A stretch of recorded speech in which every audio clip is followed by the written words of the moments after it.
Imagine you're a Nazi soldier in World War II. The gunfire has stopped. Smoke fills the air. Out of the haze you hear bagpipes.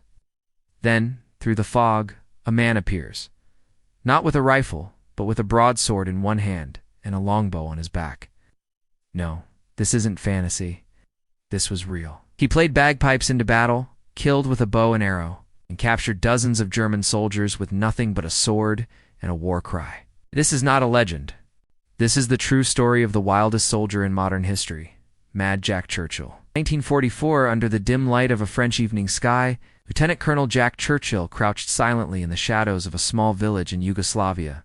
But Churchill wasn't holding a rifle like the others. Slung across his back was a long bow, and in his hands a broadsword. Yes, a broadsword. In World War II, Jack Churchill was no ordinary soldier. He was a man who believed, even in the era of machine guns and tanks, that a true warrior fought with style. And nothing said style like charging into battle with a sword and the skirl of bagpipes behind you.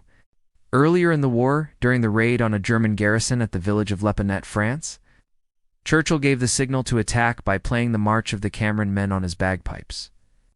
When he was done, he threw down the pipes, drew his Scottish broadsword, and charged. First man in. The sight of this wild-eyed officer with a sword slashing through the smoke terrified the Germans, and they quickly fell into disarray. He didn't just carry the sword for show. In fact, he was credited with the last known longbow kill in combat. During an ambush in France in 1940, he spotted a German soldier across a field and silently loosed an arrow, killing the man instantly. A lethal echo of medieval warfare, unleashed in the middle of the 20th century, but perhaps his most unbelievable tale happened during an operation in Yugoslavia. Churchill and a small band of commandos parachuted into enemy territory to assist partisans. The mission went south. Churchill's men were killed or captured, and he was eventually surrounded.